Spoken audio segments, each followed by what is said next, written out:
Stand up for Jesus, ye soldiers of the cross. Lift high his royal banner, it must not suffer loss.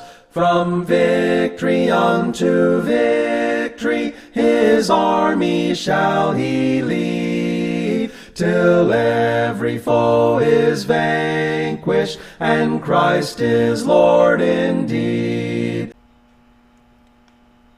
This presentation was inspired by an interest in the history of the church where my family attends, and the book, Old Man River, written by Dr. Norman L. Parks, who was a genealogist living in the Murfreesboro, Tennessee area from 1904 till his death in 1997. The book is a history of the Parks, Boshears, Crafton, McGuire, and Dial families from 1607 to 1986. Thank you, Madam Toastmaster, fellow Toastmasters, and any guests that are out there in Zoom land.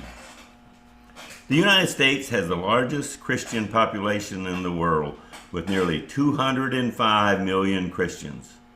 Christians, composed of Protestants, Catholics, and Mormons, represent 65% of the adult population in the United States.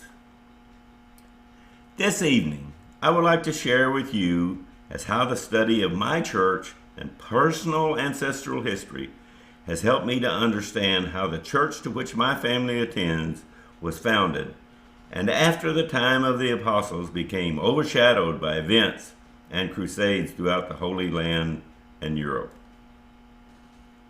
History reveals there was a migration of Christians as they moved amidst the Holy Lands, through the territories of Europe, England, and Scotland.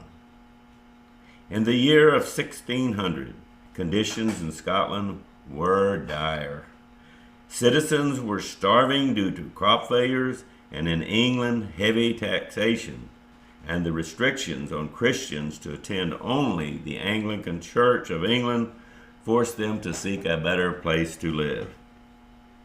It was at this time followers of Jesus Christ, along with other immigrants, made the perilous trip by ship to the land known as America, where there were opportunities to own your own land and worship in whatever manner in whichever church they desired to attend.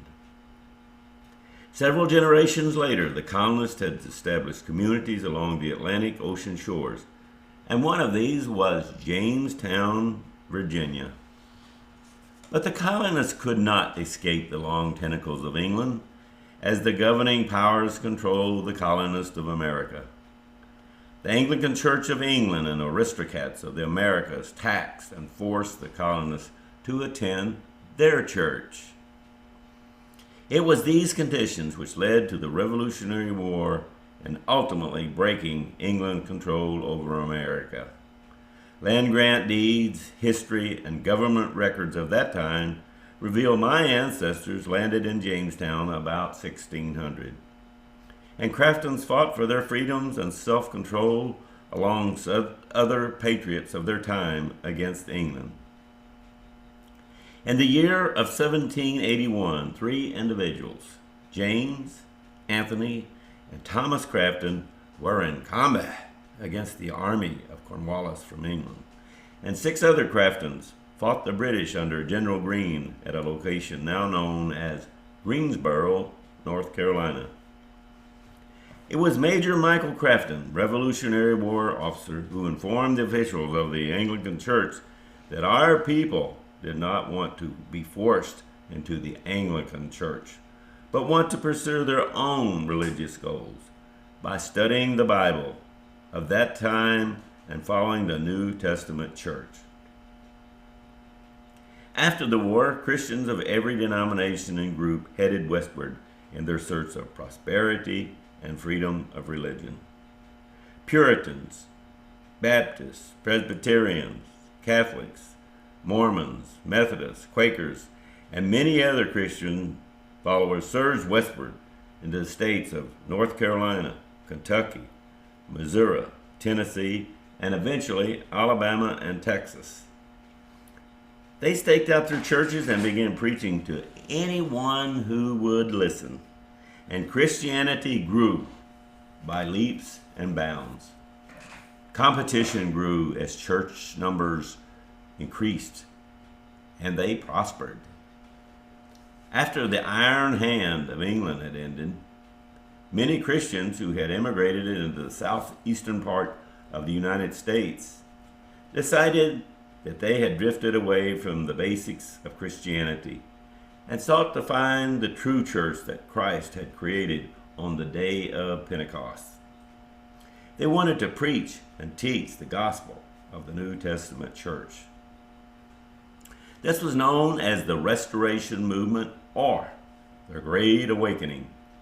Many denominations, such as Baptists, Methodists, Presbyterians, and there were other denominations, did not change the names on the front of their churches and continued with them intact. But their churches moved forward with whatever changes that they had agreed on. However, there was one group of reformers with leaders such as Barton W. Stone and Thomas and Alexander Campbell. They moved forward with a new name that they felt was spiritually accepted, and that is the Church of Christ. The Church of Christ's name is on church buildings throughout the southeastern United States. How has this historical study of my ancestors and my faith helped me and given me many feel-good moments? These studies have given me pride in that my Crafton ancestors not only fought for the independence of our great country, but was involved in the growth of our church from the time Pilgrims landed here.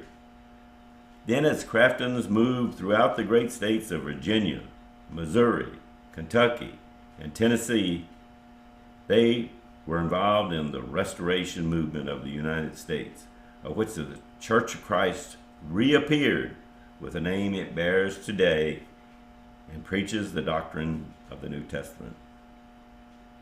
In conclusion, I ask, what about you? Will you be rewarded if you search for the history of your church or your faith? Will there be surprises for you as you search for your great awakening? Or there may be a famous person in your past who made great contributions to humanity. And remember, that blood flows through your veins. Madam Toastmaster.